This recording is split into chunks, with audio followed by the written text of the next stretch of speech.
Today we're talking about Dante's Inferno, and for me the main question was, is it worth playing in 2021? Meaning, are the controls on point still? Do the graphics hold up well enough for me to enjoy the game? Now, be sure to subscribe, hit that notify bell, click that like button if you enjoy the video, would be appreciated. So anyway, I played this because, and simply because, it's on Game Pass. Now, I completely forgot about this game. I did not remember anything about this game, completely forgot that it ever existed. So Game Pass changed that for me. Now, as I would say, if you own an Xbox or if you own any device that you can utilize Game Pass on, I would say this is the way to go ahead and do it. Try this game. If you enjoy action games, you have nothing to lose if you have Game Pass. Anyway, the game looks to run at about 60 frames per second, if not exactly 60 frames, close to it. And pardon me, the image is very crispy and clear. I played it on a very big TV, and it looks quite nice, resolution-wise. I don't know the exact numbers for these. I didn't care. It didn't matter to me. It looked good, and it played good.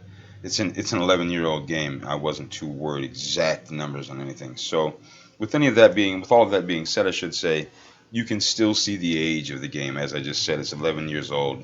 You're not going to get around that fact. You're going to see that the graphics are from 11 years ago, even with it looking nice and crispy and moving at a nice frame rate. You're going to notice that the graphics are old. There's just simply no way of getting around it, right?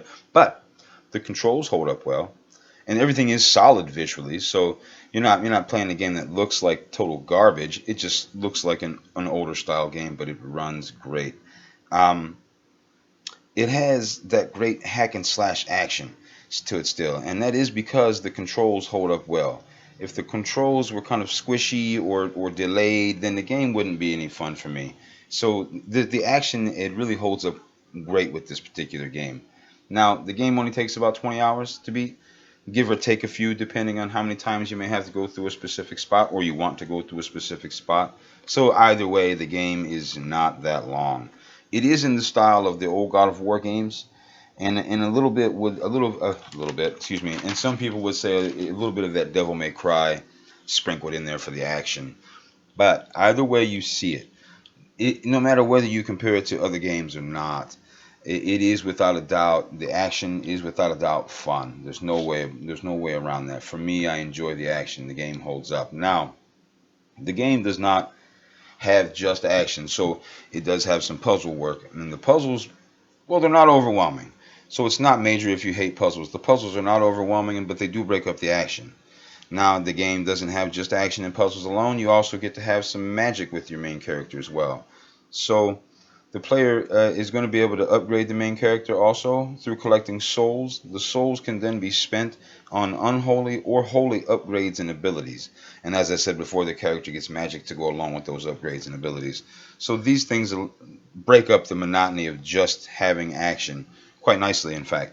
Now, I said that the player gets to upgrade the main character in some ways. Now, this system is not a deep RPG at all, or even close to it. But once again, it helps to mix up the action. Now, like I said before, if you have Game Pass and you enjoy action games, you have nothing to lose, right? So you want to just go ahead and download it. And if you hate it, you simply uninstall. Game Pass is the reason I played it. Like I said, I completely forgot this game existed. Now, I have heard those say, well, you should try anything on Game Pass because it's free. Well, no, it's not free.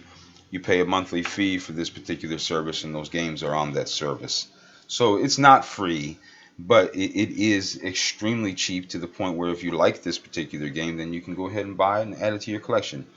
So anyway, I'm gonna wind it down here and say that if you enjoy action games and you see this one for sale somewhere physically and it's really cheap, go ahead and try it out. You're not gonna lose out on it. But once again, if you have Game Pass, utilize Game Pass because to my surprise, this 11-year-old game holds up well enough that it kept me interested all the way through, simply because of the action, as I said. So, no matter how you try this game, or if you've got this game in your library and you pull it out, everybody remember, have fun.